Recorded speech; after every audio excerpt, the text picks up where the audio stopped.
Hello everyone, today I will present the result of my practical work where I apply naive-Bayes classification on a dataset named Botak CSV. This project follows the instruction given in our lab session, which includes data processing, building a classification model using naive-Bayes, and evaluating its accuracy. The main goal of this project is to predict whether someone has high or low probability of experiencing baldness based on their attributes such as gender, age, occupation, and so on.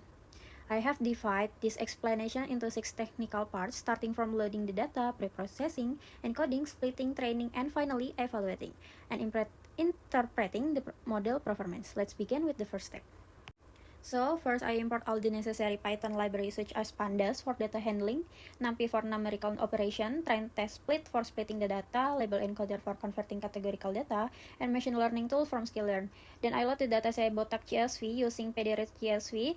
This step allows me to explore the contents of the dataset and understand what kind of data I'm working with. Usually I use devhead to preview the top 5 rows of the dataset and identify column names and data types.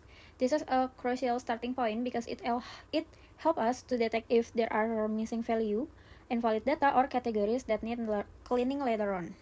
So the second step is pre-processing, which means preparing the dataset before building the model. In this case, I look for missing value or invalid entries. I use dev is null to call missing data and then use dropnet to remove rows that contain them. This ensures that we are not feeding incomplete or corrupted data into the machine learning model. And next, I check whether the data in each column make logical sense. For example, the UCA or age column should not contain negative numbers or values that are too high.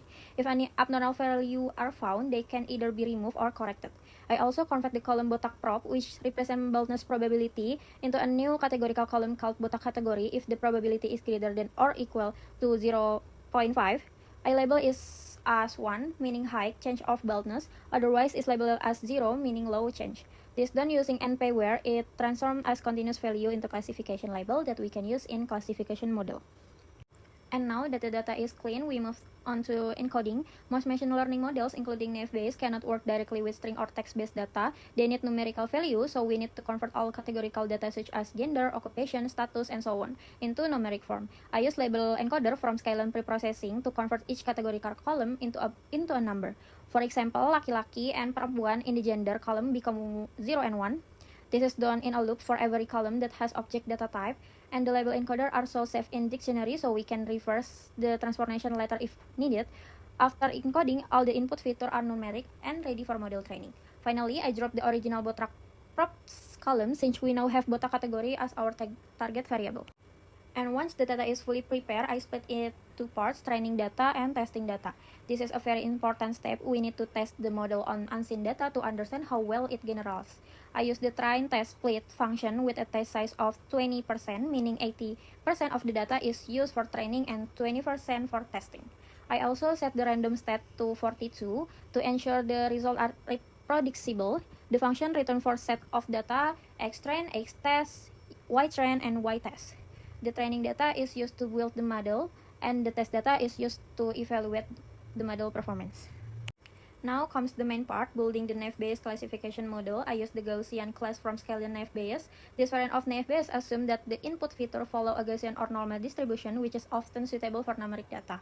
I train the model using fit on xtrain and ytrain. Then I make prediction using predict on xtest. To evaluate the model, I calculate the first one is accuracy, which tells us the overall percentage of correct prediction, and classification report, which include precision, is how many predictor positive were actually correct, and then recall is how many actual positive were captured, and F1 score is the harmonic average of precision and recall. This gives a more complete picture than accuracy alone, especially when the data is imbalanced. And so let's interpret the result from the classification report. The accuracy is around 74%, which means the model predict correctly in most cases. However, when we look closer, for class 0 is or low probability of baldness, the model performed very well with a precision of 0.74 and recall of 0.99. And for class 1 or high probability of baldness, the model performed very poorly.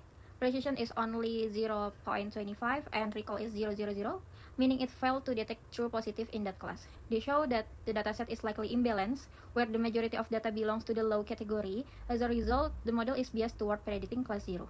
Even though the accuracy is high, the F1 score for class 1 is extremely low, only 0.01. This means the model is not reliable for identifying individuals who are highly likely to go bald. And to fix this, we could try other model like SVM, apply resembling technique like SMUTI, or adjust the model parameter using class weighting. In conclusion, this practical task walked through the full machine learning pipeline from data loading, cleaning, encoding, splitting, training, and evaluation using naive Bayes. Although the model achieved decent accuracy and struggled to correctly classify the minority class, this saw the importance of evaluating model not just by accuracy but also by looking deeper into precision, recall, and F1 score. For future improvement, I suggest trying different model like SVM or balancing the data to improve classification performance, especially for class 1. That's all for my presentation. Thank you for listening.